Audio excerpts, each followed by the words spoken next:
All right, welcome to Webinar Wednesdays with the EITP Early Intervention Training Program out of U of I. My name is Maria Maddox, and I will be one of your facilitators today.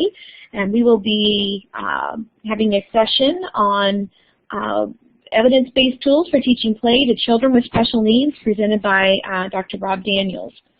So for those of you who have participated in webinars before, just kind of sit back and let me do my thing.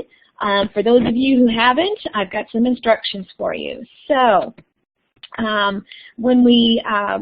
Rob Daniels will be our presenter.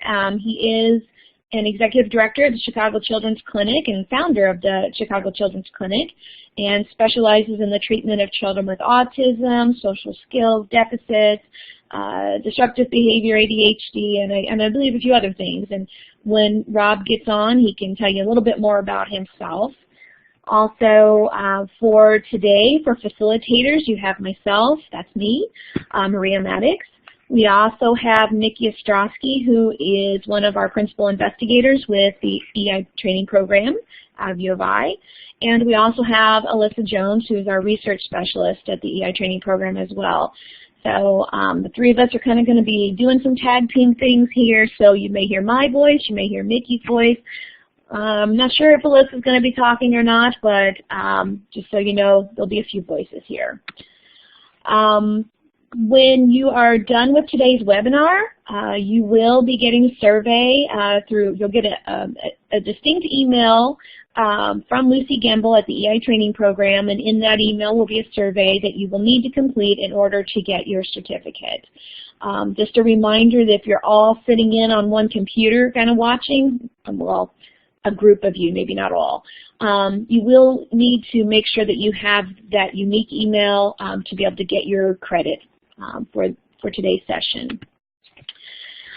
A couple of things about participation. One of the things that makes webinars nice is that we get to sit at home or sit wherever and be able to do this in front of our computer. One of the things that makes it a little challenging is to be able to participate. So we have a couple of methods that you can use to participate in. The first, let me see if I can pull up my little pointer here. Okay.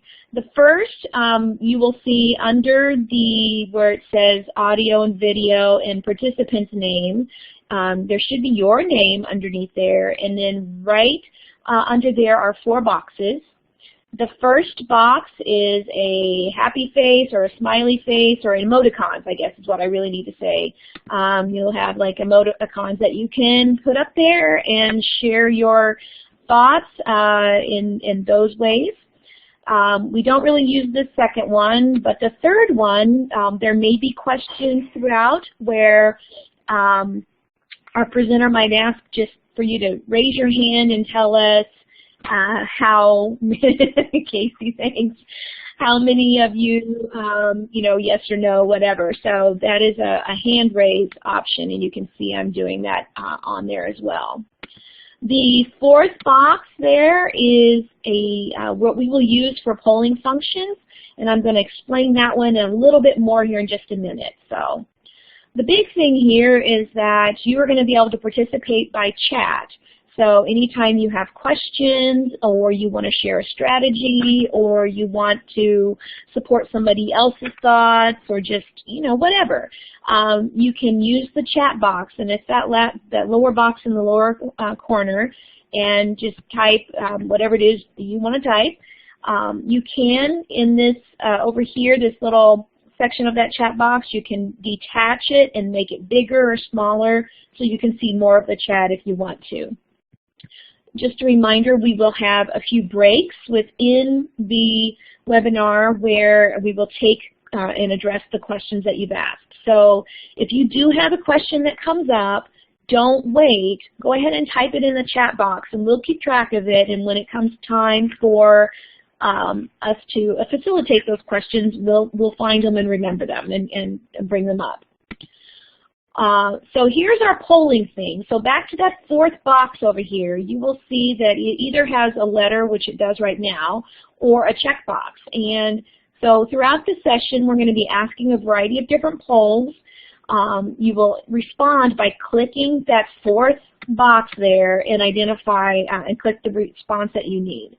So I'm going to have you all practice so we can find out who's participating in this webinar today. Go ahead and open up your poll function and select the letter that most meets your definition of who you are, and we will pull up results here in just a few minutes. So again, it's always helpful if you're going to do this to use that poll function and not so much respond in the chat box for these kind of things. So I'm going to put caregiver here because I am a parent. And Alyssa, what do we got here? Let's see if we can pull our results up. Let's see. We should have some results coming.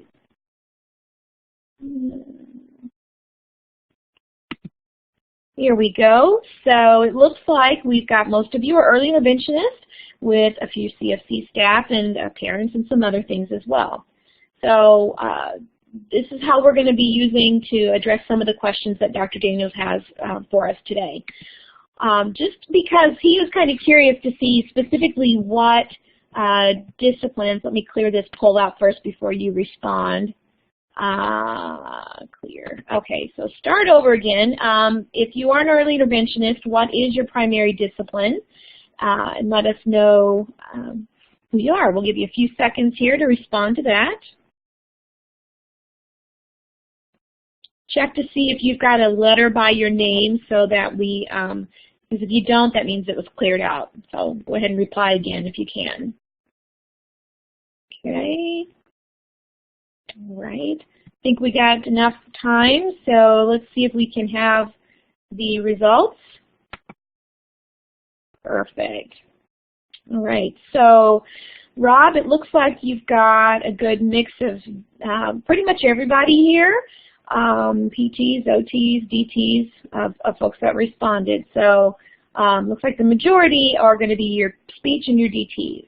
So there you go.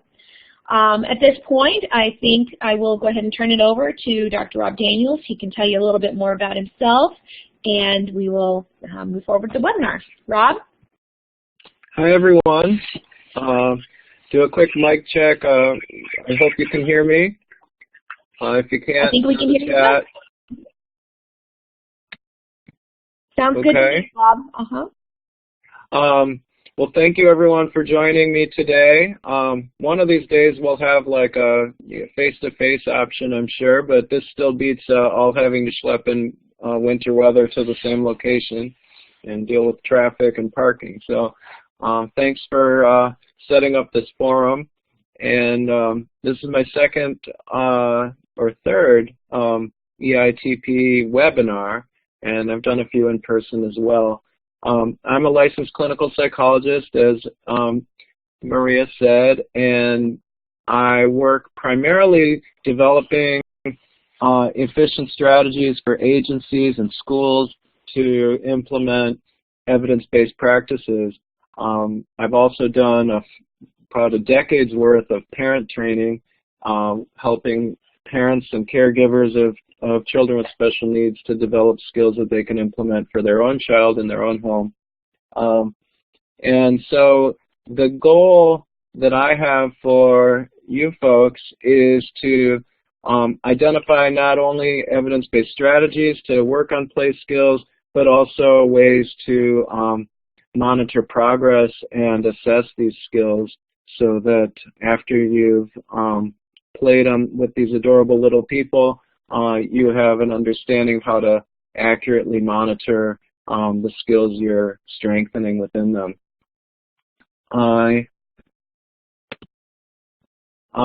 First, a few definitions. As you may know, play is the primary work of childhood, and one thing that differentiates play from work is that from the child's perspective, they are intrinsically motivated to engage in the activity. They chose what to do, they found it pleasurable, and it engages them without you having to work too hard or at all to get them to continue the activity. And we know that individuals and children without well-developed play skills go on to have a lot of other difficulties because it plays such an important and central role in development. And that's why it's really important to look at play as a laudable skill and probably one of the primary skills you want to focus on with this population. Children in this age group spend the vast majority, if they're typically developing, are spending nearly all of their waking hours playing. If they're not playing, they're eating, sleeping, or performing a bodily function. But that is how they primarily explore the world. It's how they learn, and it's how they discover things that they serve as a foundation not just for future cognitive development, but also better emotional and sensory regulation.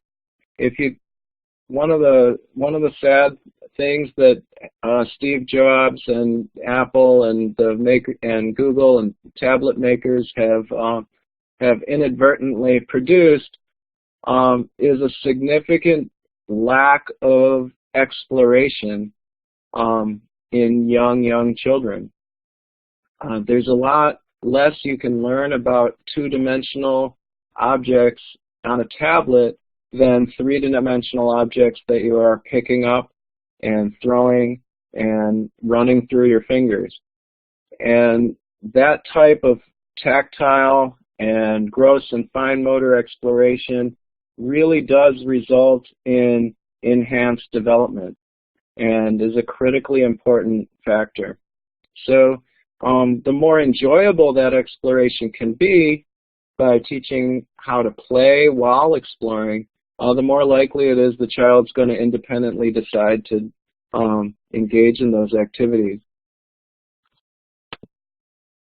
The interventions and progress monitoring strategies that I'm going to be focused on today are anchored in the laws of behavior, and specifically a particular form of applied behavioral analysis called pivotal response treatment. PRT is focused on the motivation of the child to engage in the behavior, and the theory is that children, if you work on the motivation first, then the child will have enough motivational momentum to work on skills that they find challenging.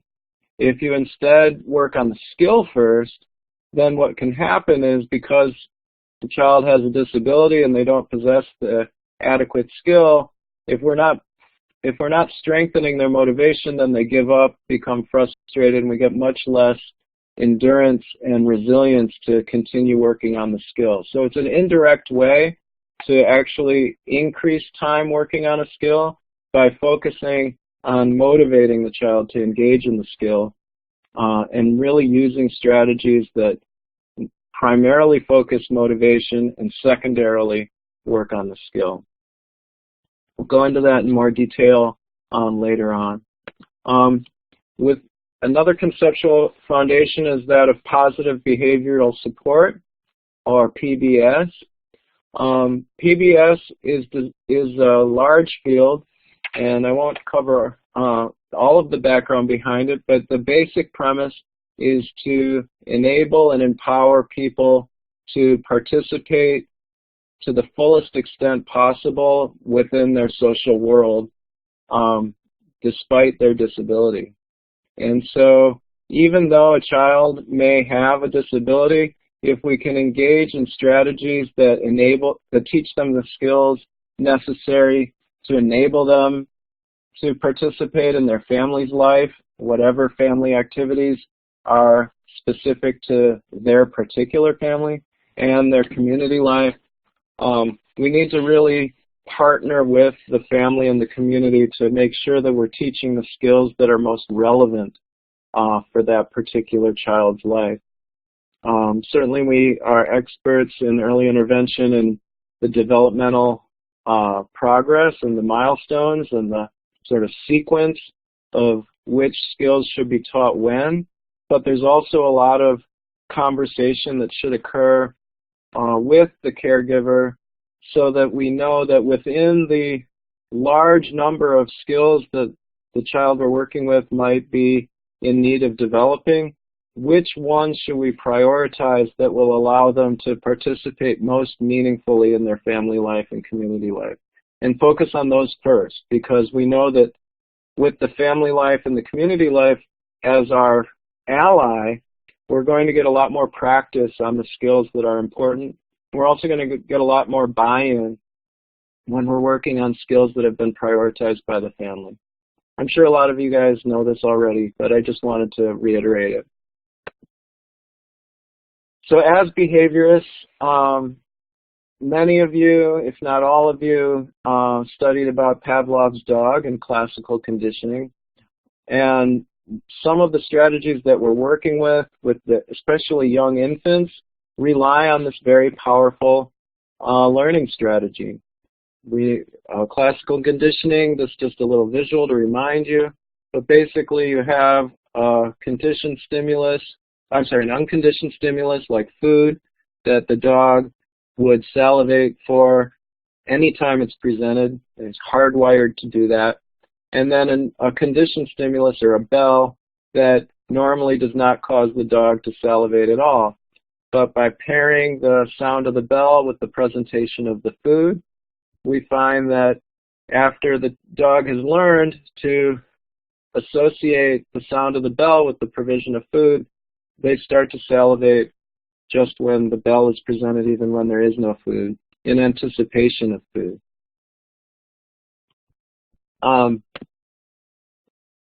This is a very simplistic view of attachment. It's more meant to solidify your understanding of classical conditioning than to make the argument that this is really how babies form attachment. But under this example, babies like bottles, they like food unconditionally. They may not have a strong attachment to a caregiver, but by pairing the caregiver with the food, then they can strengthen their attachment to the caregiver. By no means is this what I'm suggesting is the theory I work with. It's just a picture to present the idea. In contrast to classical conditioning, we have operant conditioning. Again, I'm sure that this is a review for many of you, but I just wanted to compare and contrast the two different forms of learning that we'll be working with. In operant conditioning, it's the reward that is provided after the behavior that causes the learning to occur. So in a classic operant conditioning situation, you have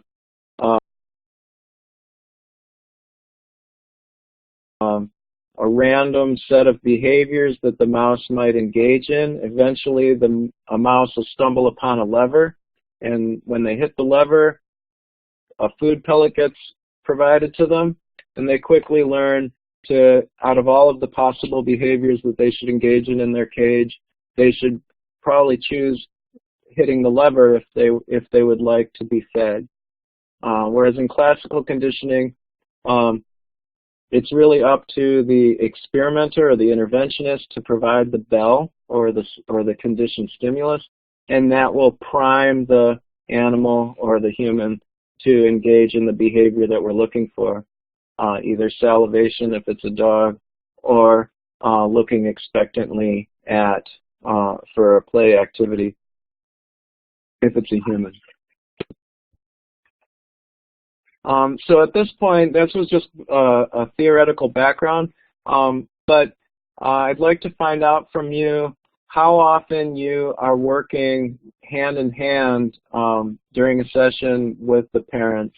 So if you could use the polling function like Maria described before, so that we can take a quick vote about the level of participation of caregivers in the session, I would appreciate it. 10, 15 seconds to open up your poll box, that fourth box underneath your name, and enter in your most obvious choice there. Okay. Looks like we've got some responses coming in. Keep them coming. All right, well, let's see what we've got.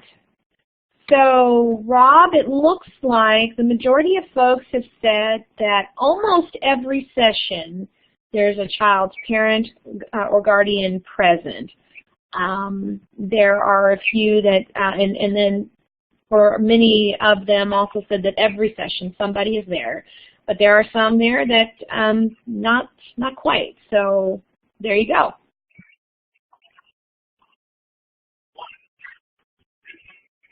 Okay. Well, and then the next question, if we could clear out the responses, just tell me a little bit about how active the parent may be. I mean, a lot of times these are overwhelmed families and they use the session to catch up on laundry or dishwashing and or taking care of their other children. But how often is the parent actually actively involved with your clients? Okay, so we'll give folks another few seconds to respond to this. This one's going to be a little bit more telling, so I hope you all respond if you are working directly with children. And make sure that you're using the polling function, which is the fourth box under your name at the top. You click on that box that has an A on it, and you should see your options there. So let's see what the results are. Okay, so looks like about the majority of the folks say about 50% of the time the parents are active participants, and then it kind of varies from there. But it looks like 50% is about the biggest choice there. Mm-hmm. Okay, well, thank you so much for that. In general, the younger the child, the more important it is, especially when you're addressing play skills, to actively involve the caregiver. Certainly if you're dealing with an infant who has some mobility issues, either because of their disability or simply because of their age, they're really going to require the parent to facilitate their play, and the parent needs to have direct practice playing with their infant so that you can get what's called social reciprocity, and you get this shared enjoyment between the caregiver and the child that really serves to motivate both to play more often. If you think about from a prevention logic perspective, we know that there are a lot of bad things that can happen when a child is not initiating social interaction with their caregiver. We know that, for one thing, they don't practice social interaction, and without practicing, they're not going to get any better. The second thing, though, is that the attempts that the parent or caregiver makes to initiate social interaction with the child might not feel as rewarding to that caregiver because the child isn't reciprocating, and the child might not be as interested in the wide variety of social overtures that the caregiver is trying. And so then, because it isn't that fun and it isn't that rewarding to the caregiver to play with the child who seems less interested or less responsive, they don't initiate as often with their child. And that can set in motion a large series of negative consequences that are only natural. If you try something and you fail, you're less likely to try it in the future. And that can work both ways. And so by facilitating these interactions with the caregiver and the child so that they are mutually rewarding, what we're doing is we're setting the stage for them to be motivated to continue to interact with one another when we're not there. And that will provide more practice, which will lead to this positive feedback loop where the child might begin to make attempts of more challenging play skills, more challenging social skills, and the parent is going to develop a stronger attachment to the child. And we'll probably, and we may prevent some cases of maternal or caregiver depression. We'll certainly reduce their stress. There's been a lot of studies that show a direct relationship between caregiver feelings of empowerment and reduced levels of caregiver stress. So even though the child might have a pretty significant disability, if we can empower the caregiver and they really start to report that they feel competent and capable of engaging their infant or their child in these skills, their level of stress goes down. And that's really important when choosing a type of intervention. We want to choose not just interventions that are effective at helping the child with their skill, but also out of all of the effective interventions, if we can choose the ones that are reducing family stress, those are the ones that are going to be most efficient over time. The other thing is just systemically, I don't need to remind you how underfunded early intervention is, and we simply cannot meet the need of infants and children with disabilities by providing all of the intervention with professionals. It just cannot be done.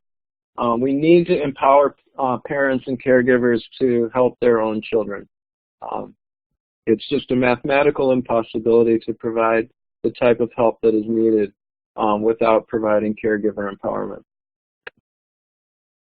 So before we talk about specific interventions for individuals with disabilities, we need to first know what works for infants with typical development. And most parents of children with disabilities that I've experienced really range the entire gamut of having a lot of child care experience to having absolutely none. And so we want to make sure that there's a baseline level of play skills that the parent or caregiver possesses before we start modifying what you would do with a typically developing child. Let's just see, what skills do they have?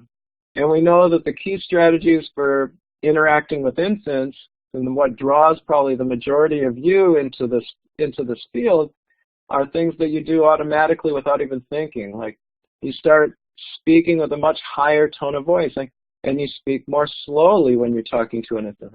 Hello? Oh, do you have a block? Look, it's a block. Oh.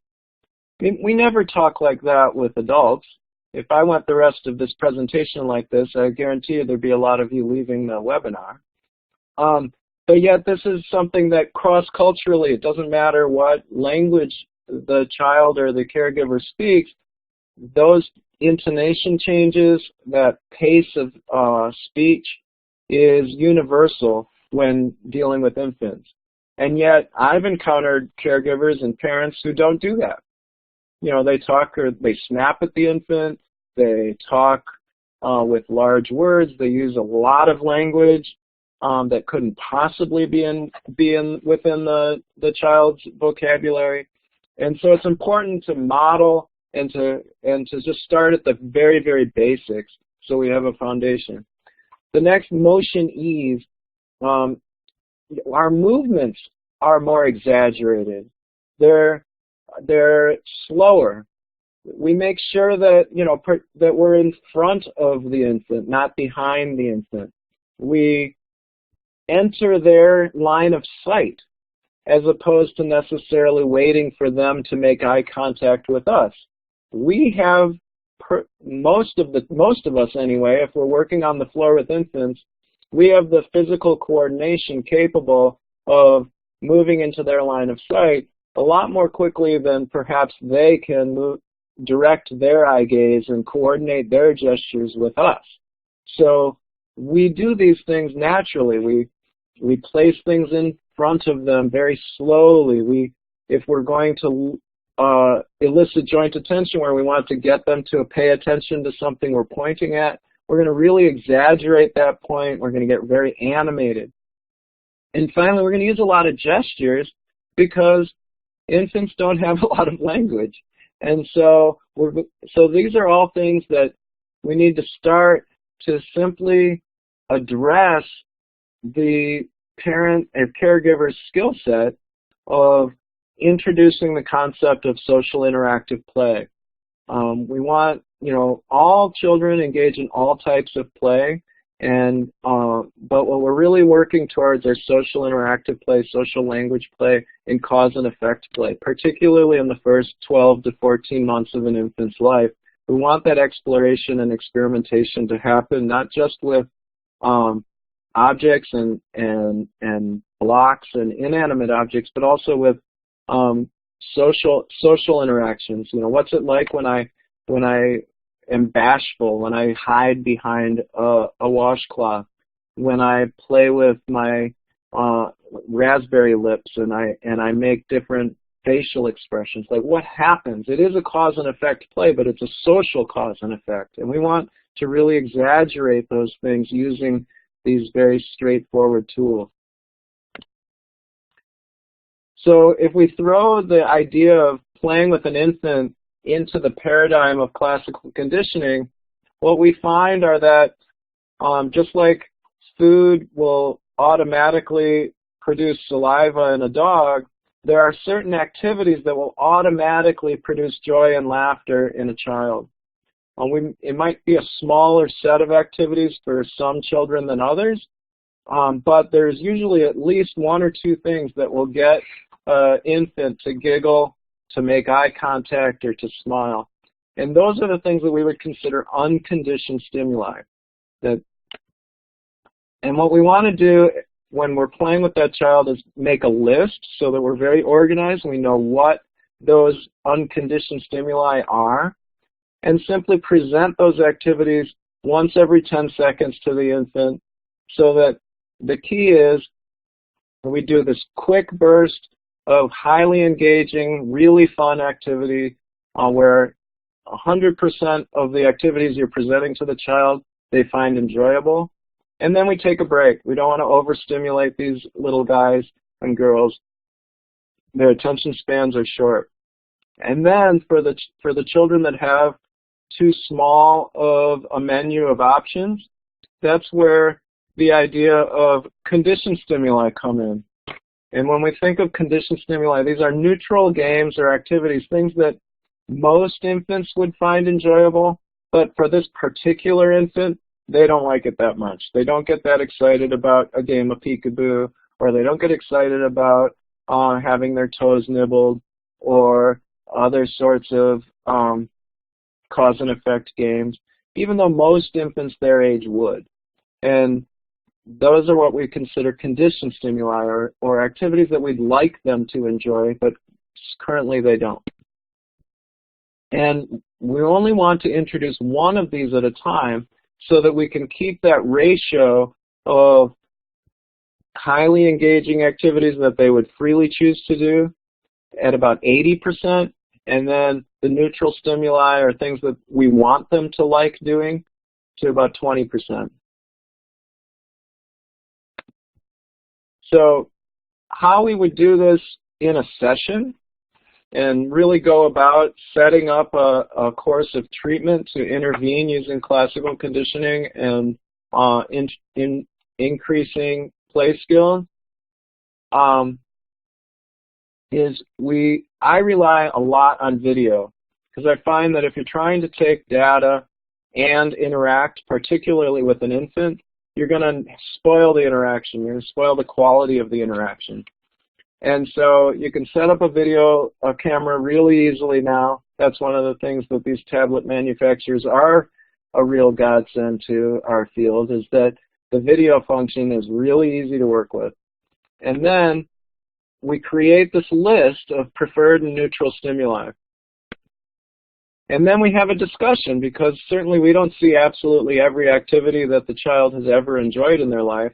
And also, just because an infant didn't enjoy an activity while the video camera is on them doesn't mean that they never enjoy that activity. So we have to make sure that we have a representative list that really includes all of the activities that an infant might like.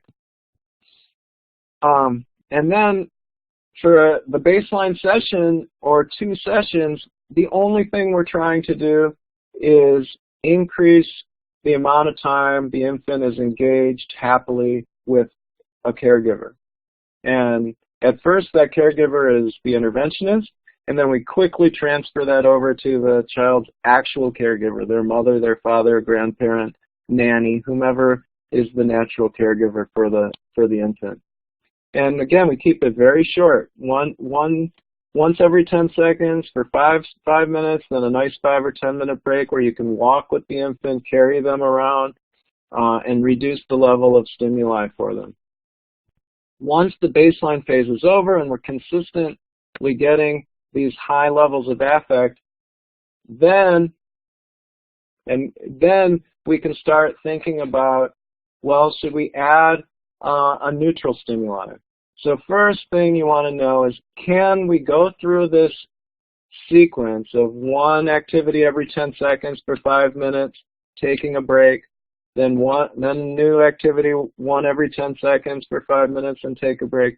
We do that 3 times, and if we're getting really consistent levels of smiling, laughing, kissing, hugging, or those social initiations with that wonderful charismatic eye contact that infants can be so good at, that's when we might intersperse one neutral activity out of every 5 trials.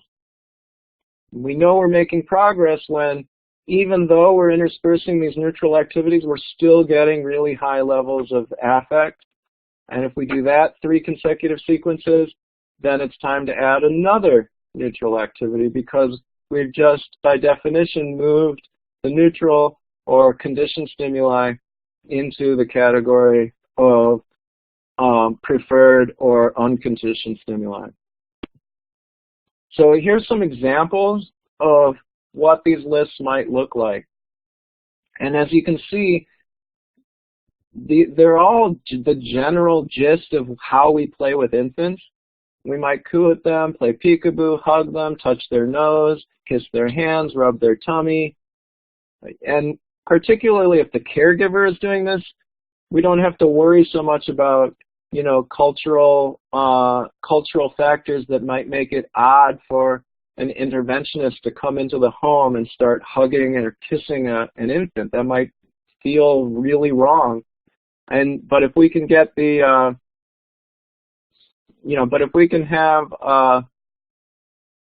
if we can have the caregiver doing it, these are the types of affectionate activities that we want caregivers to do with their infants. And as we can see, depending on the infant, some of them are going to be preferred and others are going to be neutral. And a parent may try everything on the list. And if they did, and you were to sort of graph a ratio, we'd see that the neutral social activities on the right side of your screen far outnumber the preferred social activities on the left side of your screen. And if you think of this as like a batting average, this caregiver is going to be striking out with their infant 70–80% of the time, and only getting a hit with a smile or a giggle momentarily 20 or 30% of the time. They're going to get frustrated. But if we can change that ratio around so that 80% of the time the only thing we're doing are these preferred social activities, then if you strike out 10–20% of the time, that's not as big of a deal for anybody. And it starts to create what's called motivational momentum. So this is just another way of presenting the exact same information, so I'm going to go really quickly through it, and then I'm sure there's questions coming up, so I want to have time for those. But basically, we want to start with using only their favorite activities, and we want to keep those activities really short. It's always better to leave them wanting more than to go for too long and now they want you to leave them. Much better for you to end a little abruptly where they're initiating and trying to get you to play with them just a little bit longer. And then it also allows time for the parent to simply hold the infant, cuddle with the infant, and talk to you about what's happening and really increase their level of understanding and empowerment. So we might have 15 seconds of one game, 25 seconds of another, tickle, then do the raspberry lip thing, go through that a couple of times, and that's it. Then we take our 5 or 10 minute break and start talking about what we've just done with the caregiver. After that success has occurred, that's why we do the mix-ins. We don't rely on only a list of three games that will be sufficient for an infant. We need to increase the number of activities that the infant enjoys, but we want to increase that systematically so we don't overwhelm them. And again, we think of that batting average again, where 80% of the things we try with the infant, we want to be successful. And so we simply do the 4 tried and true games like Itsy Bitsy Spider, Peekaboo, Tickling, and Raspberry Lips, but then we add one activity for just like 10 seconds, like nibbling on their fingers and toes. And what can happen is the infant might not really like their fingers or toes being nibbled on, but they like the social interaction, which is a much more powerful motivator in the long run. So we're winning the war even if we're losing the battle, because the child is starting to become motivated to interact socially, which is precisely what can lead to the development of communication skills and lead to the development of further play skills. If you have this very strong interest in interacting socially, well then logically from the infant's perspective, it would make sense to learn how to talk because you have this very strong interest in interacting socially. So why not talk? Why not play? That's going to get that strong interest satisfied. And so the more we can strengthen that social interest, the easier it will be to teach communication skills, motor skills, and play skills. So I've been doing a lot of talking. So now would be a great time to hear your questions, and I'll try to respond. Okay, Rob, this is Mickey. I'm going to throw out a few questions that we've seen in the chat box from people. So one is, Eileen had some questions about children who have sensory issues, vision, hearing. So what would you do differently for children who are impaired in their senses or have lost some use of extremities too? So kind of either or, kids with more significant physical disabilities and or sensory issues. Well, when we're talking about, the word sensory issues always has multiple meanings. And so when we're thinking about, someone who might be deaf, hard of hearing, or have limited vision or is visually impaired, I'll be honest, that's not really my area of expertise, so I'm going to go a little bit out on a limb when talking about that. But when it comes to infants that might simply have more motor coordination difficulties or might have the loss of the use of a limb, really what we're looking for is, can they engage in shared enjoyment with the menu of activities that seem reasonable in the interventionist or the caregiver's judgment. So certainly if we've got an infant who's 9 months old and can't walk, and there's nothing motorically wrong with them, no 9-month-old can walk, we're not going to propose racing back and forth on the floor as our activity that's going to get them to laugh and smile. Now, if chronologically this child is 2 3/4, but they still can't walk, similarly, we're not going to put racing on the back and forth on the floor on the list of neutral activities that we would like them to enjoy. What we're going to do is we're going to say, okay, well, within the set of activities that they can physically engage in, we have a 2-column list. We have the list of activities that they already enjoy and a list of activities that they should enjoy. There's no reason they wouldn't enjoy it, but they simply don't enjoy them right now. And that 2-column list is what we draw from. And that's why we need to partner with both our own expertise of what's a reasonable activity for someone with their particular disability, and the caregiver, what's a reasonable set of activities for the place where they live, if they live in a tiny apartment or out in the farm somewhere. I mean, that's all going to influence what goes on the list. Okay, that's great. So another, Katie asked that on your grid or your table, it kind of looks like you go from one activity to the next without really pausing much. And she's interested in if you wait for the child to indicate they want more, or is the adult kind of driving the interaction? Great question. That's really a critical, timing is everything, and it's really a dance. I mean, that's where the science and the art really intersect. So I'm going to back up and look at if we look at the grid, and we really want it to be a shared control situation. And so what I mean by a shared control situation is the child should have some influence over the activity, but so should the adult. And we want to share that. So if a child, for whatever reason, has absolutely no interest in peekaboo, but they usually do, we might, instead of playing peekaboo for 25 seconds, because they're not really all that interested in it on this particular day, we might only play it for 10. And we'll go to something else, like tickling them, raspberry lips, and do that a little longer. And so, but the idea is that we want to read the child's reaction, and if they seem to be enjoying it, do it a little bit more, but we don't want it to be the entire 5 minutes. We still only want to stick within that 10 to 25 second range, because the key, like the long-term goal, is to increase the number of activities that the child will find enjoyable. And if we stick with only one activity for 4 minutes, we're never going to get the play diversity that we want in a 14-month-old or 12-month-old.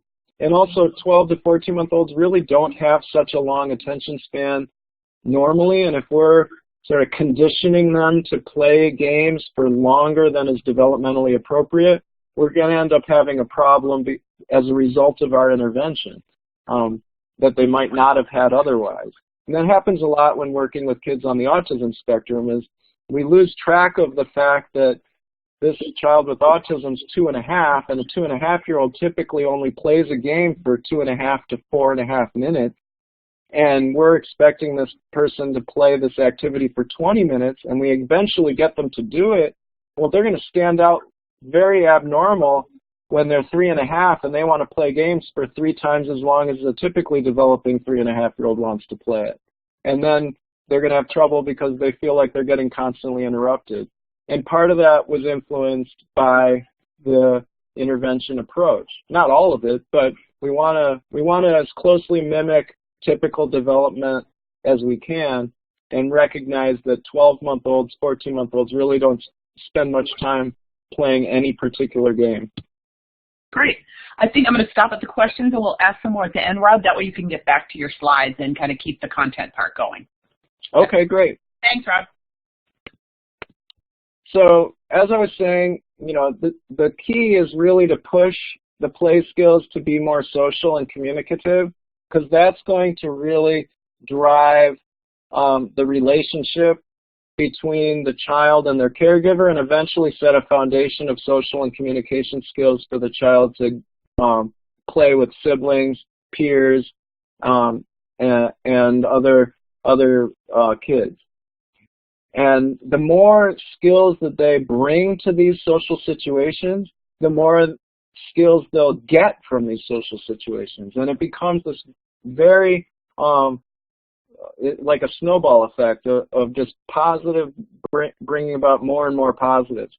And so that's why, and typically most of the individuals that have a lot of trouble with play skills are the ones that eventually develop other problems with communication skills and social skills and emotional regulation and behavioral regulation. Whereas kids that have pretty well-developed play skills, they may have other challenges to overcome, but that are related more specifically to their unique set of physical challenges. But they're able to compensate because they've developed really good social and communication skills. So we can really provide a buffer or a protective set of skills if we can bolster social and communication skills and play skills at the younger and younger ages. And just a brief, you can keep this slide as a reference point because there's a lot of different ways to play with kids, and they're all important.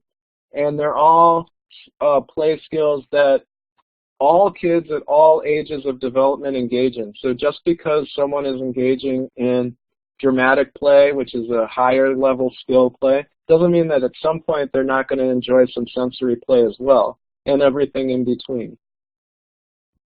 That being said, if we can really focus on cause and effect social language play as sort of the play skills that have a lot of long-term impact on the child's development, we can use these other types of play in the service of those skills. So someone might have a really strong interest in constructive play. Okay, well, how can we make constructive play more social? Or someone might have a strong interest in rough and tumble play. Well, how do we make rough and tumble play more symbolic, where, you know, maybe some action figures are engaging in rough and tumble play instead of the child always climbing on people. You know, if we can have dolls engage in the rough and tumble play, that is more representational and more dramatic, and it really creates a higher level of imagination and symbolic understanding. What we have with children on the autism spectrum, though, is that their play is not at all complicated from the casual observer. Unfortunately, they don't seem to even really like the play that is introduced to them, or it's particularly non-functional. It doesn't seem to serve much of a purpose. And, you know, this is a lot like if we think of adults who have trouble with anxiety, and what they do to cope with their anxiety is binge eat or binge drink or engage in substance abuse. It does calm them down, but it creates more trouble about which you'd get anxious over time. So it's a short-term fix, but a long-term problem. And so that can happen with kids on the autism spectrum, where they use these very repetitive, ritualistic, unusual types of play skills as a coping strategy. The problem with using that type of play as a coping strategy is it isn't as effective of a coping strategy as healthier play, more typical play, because healthier and typical play serves the function more efficiently and more effectively because it also produces some friends, it produces laughter, it produces shared enjoyment, and it improves your language and social and cognitive skills in a way that lining things up repetitively over and over again in some non-functional way does not. And so, again, there's a lot of typically developing kids enjoy sensory motor play. There's nothing wrong with sensory motor play, but we want to shape that play to include other types of play as well that serve more complex functions for the child. And so these skills that I'm showing on the slides, they do follow a developmental direction of where they start out more simply and get more complex. And so if you think about the earlier paradigm where you have preferred skills and preferred activities and then neutral activities, perhaps you have a child who really enjoys repeating the same action with their dolls, but it doesn't yet enjoy sequencing those actions. Well, we mix it in. 20% of the time, we're going to do a play sequence. Like I have a child I work with now who really enjoys dropping cars down a ramp, or simply dropping cars off a table and just watching them fall out of the peripheral vision of his eye. And he repeats that action over and over and over again.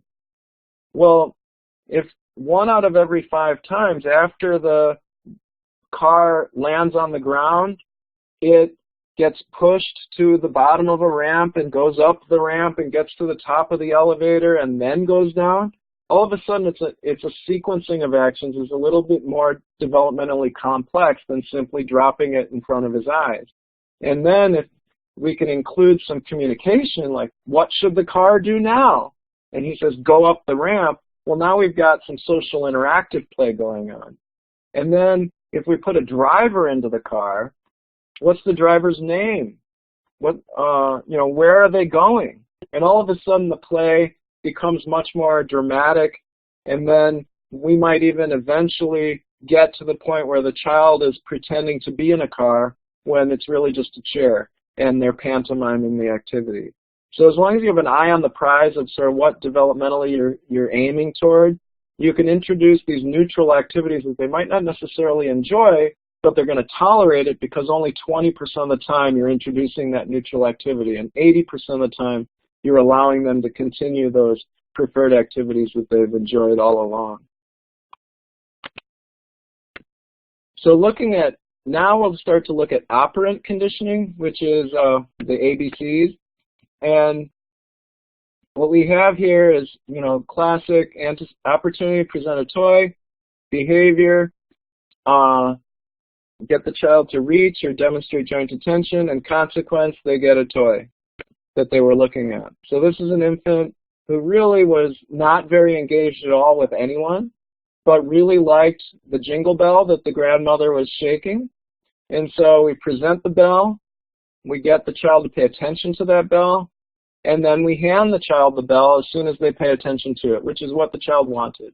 Then we have another bell in our back pocket, and so now we imitate the child, and then we get the child to imitate us, and we both start laughing, and it becomes the shared enjoyment becomes the consequence or the reward for imitation.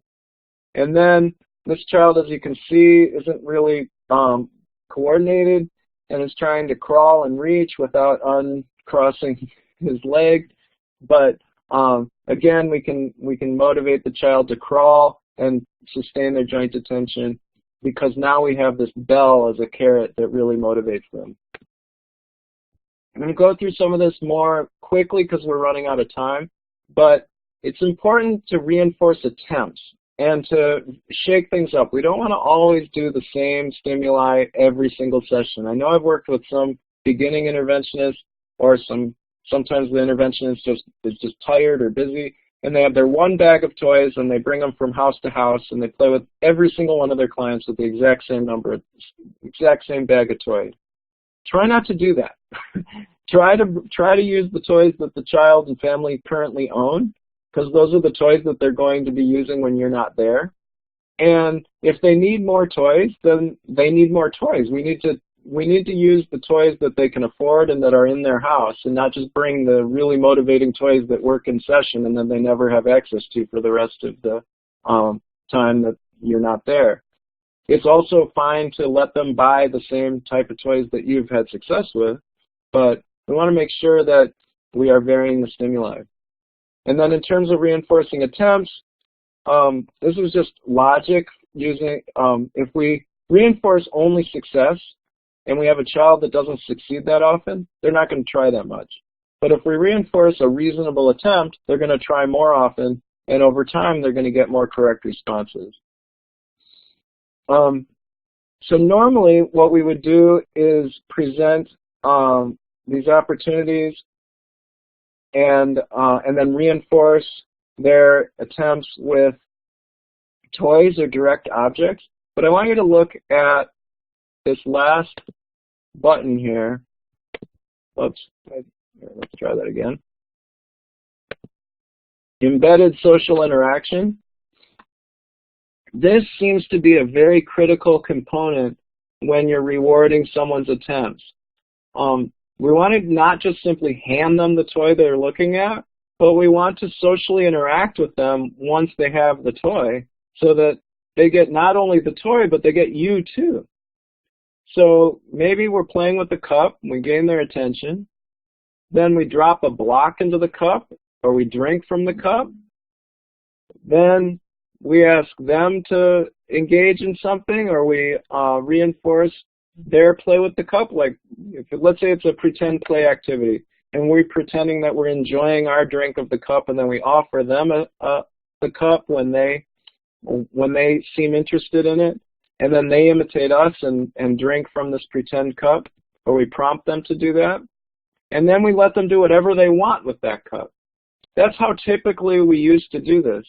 But now if we embed social interaction with the cup, we can talk about the cup, we can have a conversation about the cup. We don't simply just hand them the cup and then ignore them while they skim with the cup. We want to make sure that the social interaction is part of the consequence, and it's highly motivating to the child. So here's some examples. If a child really likes being in the bathtub and they're like saying, splash, splash, instead of letting them splash themselves, we splash them. Or if instead of just allowing them to jump on the trampoline, if they ask to jump on the trampoline, we jump with them on the trampoline, or we hold their hand while they're jumping on the trampoline. And or instead of a video that they watch over and over again, we act out the video with them. That makes it much more social, and it results in a lot more interaction. I haven't gotten to monitoring progress, and I've only got 15 minutes left. So I'll take a couple questions, but I do want to make sure I give you some tools to monitor progress. Rob, how about just one question? It's Mickey again. Okay. How about addressing culture a little bit? You talked at one point early on about something about culture, and I think just addressing the importance or the influence of culture on infant play. If you could just say a few things about that, and then I'd say proceed. Okay, sure. So, it's so important, if we're going to get these caregivers to play with their child, that we get them to play in ways that fit with their culture. And so if we look back at the list of activities that are neutral or preferred, that generation of that list comes from watching the parent or the caregiver interacting with the child naturally. So we might come to their home in our first session and say, I just want to see how the two of you interact normally. Like, how do you get them to laugh? How do you get them to smile? How do you get them to, interact with you? And let me just watch. And then make a list of the things that the caregiver tries. They're probably trying very reasonable things that would work for most kids that age. They might not be working for that particular client on that particular day, but they're generally pretty reasonable activities. And maybe only 5% of the things they tried worked. And they tried 50 different things.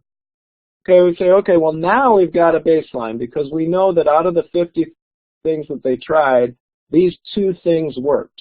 This 5% worked. Then, the next time we play with them, we only do those 2 things that we saw with our own eyes the parent did. And so we're imitating the parent. We're saying, you had 2 things that worked. Let me borrow from your skill set and do those things. And then if one of the things you try also works, then you're still basing the majority of the activities on things that are culturally appropriate because you've already seen this parent engage in the activity. They may not feel comfortable playing whatever game you came up with that might get their attention. We want to make sure that the games that they came up with that happen to be successful are the baseline games that we start with. And, because we can't presume just because they're from one culture or another that certain activities are forbidden and others are not. We want to just watch with our own eyes in this particular house with this particular parent, what activity should we try? Sounds great. Okay, so for monitoring progress, do you want to do this vote or should we not? I say you move on if you're worried about time. Yeah, I'm a little worried about time. But I can't emphasize enough how much easier your life will be if you start videoing at least 1 session a month, and how hard your life will be if you try to video every session. That's like impossible. But if you can do like 1 session a month, you're going to find progress monitoring to be so much easier. And then review those videos with the family, and if you have a supervisor, with your supervisor. If a picture tells 1,000 words, a video tells 1,000,000 words, and you're going to notice things in your own clinical skill set that could be improved upon, or things that you do well but you didn't realize what it was, by watching yourself on video. So I can't emphasize how much of a positive influence video can have on your practice if you just start to get comfortable using it. But like I said, only use video once a month because it is time consuming to review it. And if you don't have video, that's okay. Just guesstimate things that are quantitative and graphable. So, you know, a real simple thing is, out of the last 10 minutes that you were with this child, what percent of the time were they engaging in functional play? What percent of the time were they disruptive? What things did you play? Is it only one game, or was it like 7 games? And then what was their affect like? You can use an affect rating scale that's really low tech, like 0, they're angry, they're screaming, they're hitting and biting, to 10, they're happy, giggling all the time. And when you think about shared enjoyment, you want to also look at either, if you're the one playing with the child, your affect, were you laughing and having a great time while they were too? Well, that would be a 10 and a 10. Or were you having a miserable time because they were laughing because they were hitting you over the head with a hammer? And so you have a 1 and they have a 10. And you want 10s and 10s. You don't want 1s and 10s. Now, if you do have a video, then you can be more precise, and you can look at as a fraction, like the percent of responsivity. So let's say I engage in 10 social overtures, but they only responded to 1 of them. Well, then 10% responsivity. If they responded to half of them, 50%, 80%. Then how many times did they initiate toward you? How many times did they smile while looking at the caregiver? You're only going to do that. You're going to only be able to count that with a video. And then if we're talking about early communication skills, you know, we want to look at, well, out of the 10 minutes, what percent of the times did they try to communicate? Here's a sample parent and child affect rating scale you can look at offline. I want to make sure there's some time for questions. But in general, you can rate the parent one way and the child another way and add it, and 5 plus 5 is 10, and that makes graphing easy. But it's important to look at both their level of happiness, their level of interest, and also just how stressful it seems to be during the interaction. And hopefully we start to have more movement toward these positive numbers. This is a way you can analyze play. This is from a journal article, so it's perfectly reliable and valid. Again, the definitions are written down, but basically, if you're looking at a 1-minute video, and this would be all that would be necessary at first with an infant, perhaps, you know, did they maintain the interaction? Did they initiate a conversation? Did they initiate a play activity? You know, 2-year-olds and 3-year-olds, they're going to make initiations about once every 3 minutes. Yes, I just got your question. If you can't print off this PowerPoint, we're going to make it into a PDF and you'll have access to it. This is more if you're in a group situation. You want to look, this concept of SRSI, called synchronous reciprocal social interaction, is a mouthful, but it's actually not that hard to measure. So let's say you're in a group play situation, and you want to see whether this child is really engaging in social interaction that's meaningful. Well, the child should be engaged in the same activity at the same time as another child. They should be initiating and responding to one another, and the duration of their interaction should be continuous for at least 60 seconds. Now, they may only do one or two of those 3 criterion, but if they're doing all 3 of the criterion, then they're engaged in synchronous reciprocal social interaction for that minute. And we keep a percentage, and then if we have a peer that we can use for comparison, we can then say, okay, well, what was the activity? It was, you know, this was for an older child who was in PE class, but the activity was free play on the rug or whatever. And what percentage of the time was the child engaged in the same activity at the same time as another child, versus what percent of the time did a peer do the exact same thing? And now you have a basis for comparison. It's not reasonable to expect a child to be engaged in SRSI for 100% of the time. We want to have a basis of comparison so that if a randomly chosen same gendered peer is engaged in SRSI 50% of the time, and they're engaged in SRSI 50% of the time also, no problem. But if normal for that activity is 50% and your client is only engaged in it 5%, well, now we know that the goal is to get them up to 50, not to get them up to 100, but they're still far short of the goal.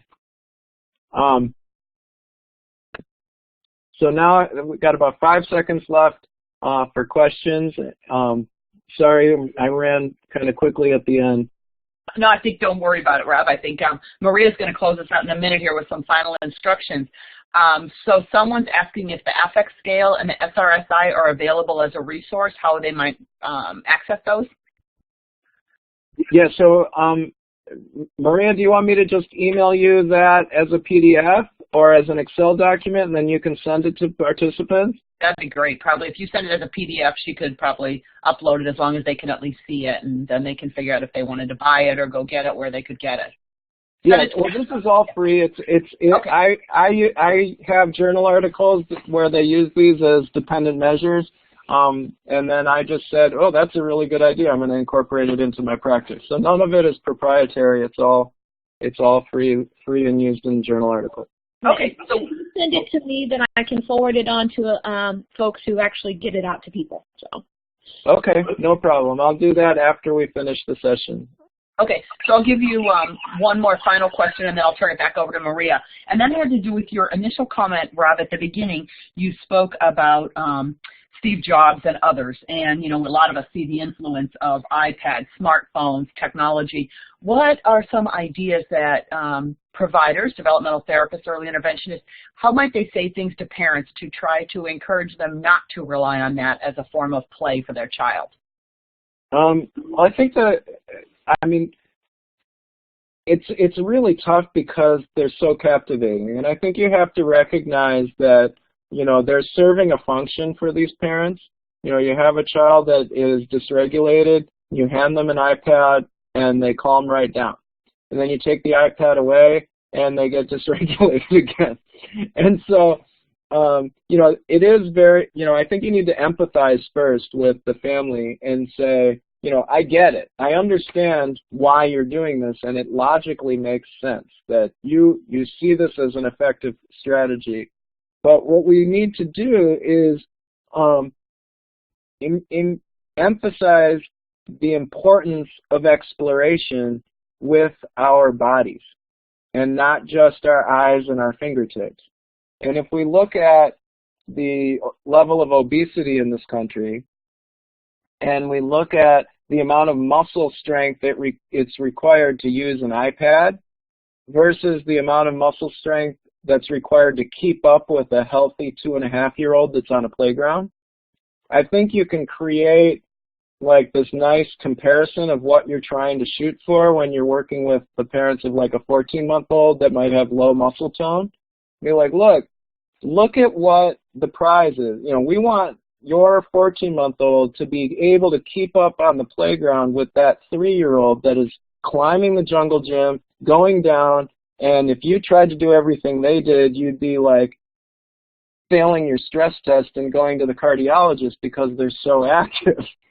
And say, just logically, appeal to their logic and be like, how will you get your 14-month-old to that place of development if the only muscle they exercise is their fingertip moving back and forth on the iPad?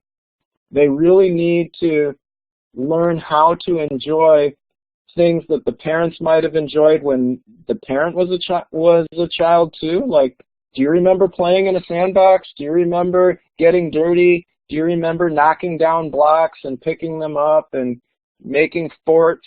And and also emphasize the fact that all of these things are free. You know, whereas iPad apps, they might only cost 99 cents, but that's still 99 cents. And so, you know, I would just really go back to like the simpler time when the media wasn't filled with alphabet soup of child disabilities, and we weren't, you know, and parents weren't inundated with all this contradictory information about child development, and just talk about how life was simpler when we did simple things like build forts with pillows to learn how physics works, and build blocks and interact in the three-dimensional world. Great, thanks. And for those of you who didn't listen to last week's webinar, it was on actually motor development and early intervention. So if you need more ammunition, I'd say turn back to that webinar and listen to it. So Maria, do you want to close us out and thank Rob? I will. Thank you, Rob. Rob presented for us last year, and I enjoyed his presentation so much, and so maybe we can get him to come back and expand on this information that he's sharing, because there's just so much rich information in there. So, Rob, thank you so much for your time and your information. Folks, just kind of quick reminders, you're going to get an email with a survey from Lucy Gimbel. In that will be the PDF link for the PowerPoint presentation that you have. You do need to, but in that survey, you need to complete that survey to get your certificate. You'll get it within 24 hours after you complete it. And if there are any questions, email the training program at eitraining@illinois.edu. That's it. So thanks a lot. Hope to see lots of you next week online, and I hope you truly enjoyed our session. That's the end of our webinar. Thank you. Thank you, everyone. Thank you. Thanks, Rob. All right, I'll email you